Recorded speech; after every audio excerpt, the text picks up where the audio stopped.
Hello friends, నేను మీ Padmavathi. Welcome back to our channel. ఈరోజు నేను ఈద్ స్పెషల్గా కిడ్నీ రెసిపీని మీతో షేర్ చేసుకుంటున్నాను. మూడు ఇంగ్రీడియంట్స్తో తక్కువ పాలతో మనం ఈజీగా ఈ రెసిపీని చేసుకోవచ్చండి. చాలా అంటే చాలా టేస్టీగా ఉండిద్ది. సరైన కొలతలతో ఫస్ట్ టైం చేసినా సరే ఈ రెసిపీని ఎవరైనా ఈజీగా చేస్తారండి. మరి ఇంకెందుకని ఆలస్యం, ఈ ఫిన్నీ రెసిపీని ఎలా చేసుకోవాలో ఈ వీడియోలో తెలుసుకుందామా. తెలుసుకునే ముందు ఎవరైతే ఫస్ట్ టైం మా ఛానల్ చూస్తారో మా ఛానల్ తప్పకుండా సబ్స్క్రైబ్ చేయండి. అలానే ఈ వీడియోని మరింత మందికి షేర్ చేయడం మర్చిపోవద్దు. దీనికోసం ముందుగా మనం బియ్యం తీసుకోవాలి. ఇక్కడ రేషన్ బియ్యం కాకుండా ఏ బియ్యం తీసుకోవచ్చండి. సోనా మసూరి కానీ, బాస్మతి బియ్యం కానీ, చిట్టి ముత్యాల బియ్యం కానీ, అలా రకరకాల బియ్యాలు ఉంటాయి కదండి. వాటిలో ఏవైనా తీసుకున్నా సరే మనకి ఈ ఫిన్నీ రెసిపీ అనేది చాలా చాలా టేస్టీగా ఉండిద్ది. దీనికోసం ఇక్కడ నేను ఇటువంటి స్పూన్తో బియ్యాన్ని మెజర్ చేస్తున్నాను. ఇక్కడ నేను 2 స్పూన్ల దాకా బియ్యాన్ని తీసుకుంటున్నాను. మీరు ఇంకా ఎక్కువ తీసుకోవాలనుకుంటే బియ్యాన్ని క్వాంటిటీ పెంచుకొని అలానే మిల్క్ క్వాంటిటీ పెంచుకోవాలన్నమాట. ఇక్కడ బియ్యాన్ని ఈ విధంగా బాగా శుభ్రంగా వాష్ చేసేసి దీంట్లో ఉన్న వాటర్ మొత్తం వంచేసేసి ఇప్పుడు దీంట్లో మళ్ళీ వాటర్ పోసేసుకొని దీన్ని అరగంట నుంచి గంట సేపు దాకా నానబెట్టుకోవాలి. ఎంత బాగా నానబెట్టుకుంటే మనకి ఫిడ్నీ అనేది అంత టేస్టీగా ఉండిద్ది. ఇక్కడ నేను సుమారుగా 45 నిమిషాల దాకా నానబెట్టుకున్నానండి. ఈ విధంగా 45 నిమిషాల తర్వాత ఓపెన్ చేసేసి ఒకసారి మొత్తం అంతా మిక్స్ చేసేసుకొని ఈ వాటర్ని మొత్తాన్ని మనం వంచేసేసి ఈ విధంగా వడగట్టేది ఉంటే దాంట్లో ఈ విధంగా బియ్యాన్ని వేసేసుకుంటే దీంట్లో ఉన్న నీళ్లు మొత్తం ఇంకిపోవాలన్నమాట. అంటే పూర్తిగా డ్రై అవ్వాలి. ఇలా స్ట్రైనర్లో కాకుండా మీరు జస్ట్ క్లాత్ మీద వేసేసినా సరే ఈజీగా డ్రై అయిపోతాయి అన్నమాట. వాటర్ అనేది పూర్తిగా డ్రై అయ్యేదాకా దీన్ని మనం ఆరబెట్టుకోవాలి. బియ్యం అనేది ఈ విధంగా పొడిగా అయ్యేంత వరకు ఉంచేసుకొని ఇప్పుడు దీన్ని మనం మిక్సీ జార్లో వేసేసుకొని పొడి చేసుకోవాలి. ఇక్కడ మిక్సీలో వేసేటప్పుడు పూర్తిగా ఫైన్గా పేస్ట్ చేయకుండా చేతికి బరగ్గా తగిలేలాగా అలా గ్రైండ్ చేసుకుంటే తినేటప్పుడు ఫిర్నీ అనేది డిఫరెంట్ టేస్ట్తో ఉండిద్ది అనమాట. చూడండి, మనం ఈ విధంగా గ్రైండ్ చేసుకోవాలి. ఇక్కడ తక్కువ పాలతో కూడా మనం చేసుకోవచ్చు అని చెప్పాను కదండి. ఇక్కడ నేను యూజ్ చేసింది 2 టేబుల్ స్పూన్ల బియ్యం కాబట్టి హాఫ్ లీటర్ దాకా మనం పాలు యూజ్ చేసుకోవచ్చు. అదే లీటర్ పాలకైతే 4 టేబుల్ స్పూన్లు, అదే పావు లీటర్ పాలకైతే 1 టేబుల్ స్పూన్ దాకా మనం బియ్యం యూజ్ చేసుకోవచ్చు. ఈ విధంగా మన దగ్గర ఉన్న క్వాంటిటీని బట్టి ఫిర్నీని ప్రిపేర్ చేసుకోవచ్చు. ఇప్పుడు ఈ విధంగా దీన్ని బౌల్లోకి ట్రాన్స్ఫర్ చేసేసుకొని దీన్ని డైరెక్ట్గా ఈ విధంగా పాలలో కలిపితే గడ్డలు కట్టే అవకాశం ఉంటుందండి. కాబట్టి దీంట్లో కొద్దిగా పాలను యాడ్ చేసుకొని ఈ పౌడర్ని స్లరీలా ప్రిపేర్ చేసుకుంటే మనకి పాలలో కలిపేటప్పుడు గడ్డలు కట్టకుండా చాలా ఈజీగా మనం ప్రిపేర్ చేసుకోవచ్చు అనమాట. చూడండి, ఈ విధంగా మనం ప్రిపేర్ చేసుకోవాలి. ఇక్కడ మనం బరగ్గా చేసుకున్నాం కదా, కాబట్టి ఈ విధంగా మనకి పిండి తగులుతూ ఉంటుందన్నమాట. ఇలా ప్రిపేర్ చేసుకున్న తర్వాత పక్కన బౌల్లో మనం ఇక్కడ తీసుకుంది 2 టేబుల్ స్పూన్లు కాబట్టి హాఫ్ లీటర్ దాకా పాలు తీసుకోవాలి. ఇక్కడ మంటని మనం స్టార్టింగ్ నుంచి ఎండింగ్ దాకా లో ఫ్లేమ్లో పెట్టుకోవాలండి. హై ఫ్లేమ్లో అసలు పెట్టకూడదు.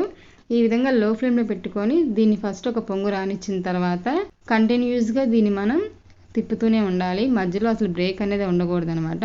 ఈ విధంగా ఒక పొంగు వచ్చిన తర్వాత దీని ఒక 5 నిమిషాలు మిక్స్ చేసుకుంటూ దీన్ని బాగా మరగనివ్వాలి.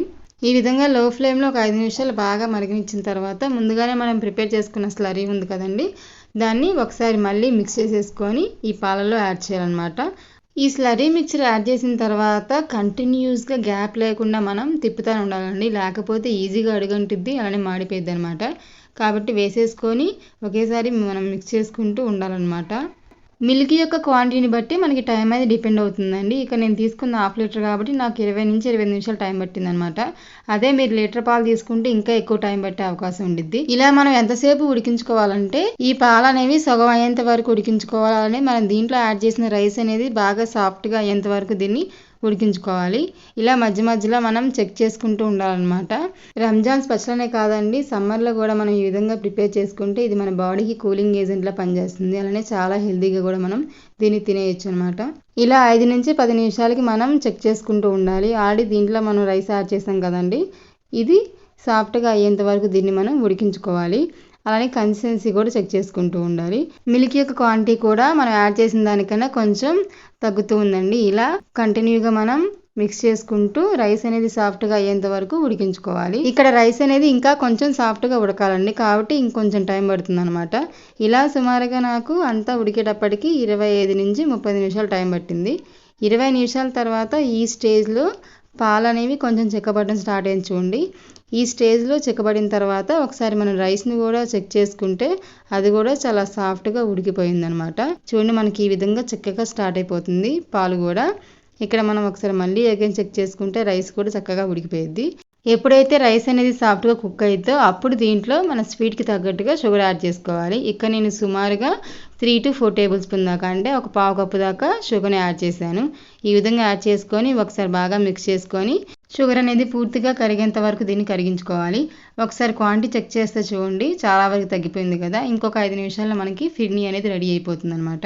ఇందులోనే 1 or 2 టేబుల్ స్పూన్ దాకా ఇలాచి పొడిని కూడా యాడ్ చేసుకొని ఈ షుగర్ అనేది పూర్తిగా మెల్ట్ అయ్యేంత వరకు మనం కరిగించుకోవాలి.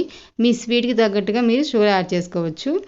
చూడండి, ఈ చెక్కదనం ఉంటే సరిపోతుంది, ఎందుకంటే ఆరిపోతే ఇంకా కొంచెం గట్టిగా ఉండే ఛాన్స్ ఉంది కాబట్టి ఇలా ఉన్నప్పుడే మనం స్టవ్ ఆఫ్ చేసేసి దీన్ని మట్టి పాత్రలో కానీ లేకపోతే స్టీల్ గ్లాసుల్లో కానీ మీ దగ్గర ఏది అవైలబుల్గా ఉంటే దానిలో వేసేసుకొని దీన్ని ఫ్రిడ్జ్లో స్టోర్ చేసుకొని సర్వ్ చేసుకుంటే చాలా చాలా టేస్టీగా ఉండిద్దండి. ఇది వేడి మీద కన్నా కూలింగ్గా తింటే ఇంకా టేస్ట్ అనేది డబుల్ అవుతుంది అనమాట. మినిమం ఫ్రిడ్జ్లో 5 నుంచి 6 గంటలు స్టోర్ చేసుకుంటే సరిపోతుంది. చూడండి, ఈ విధంగా చక్కగా ఉంటే సరిపోతుంది అనమాట. ఫైనల్గా ఈ విధంగా గార్నిష్గా డ్రై ఫ్రూట్స్ సర్వ్ చేసుకోవచ్చు అండి, ఇది ఆప్షనల్ మాత్రమే. ఇక్కడ మనం ఓన్లీ 3 ఇంగ్రీడియంట్స్తో ఈ ఫిర్నీ ప్రిపేర్ చేసాం కదా. ఏం యూజ్ చేసాం ఇక్కడ మనం? పాలు, అలానే పంచదార, యాలకుల పొడి.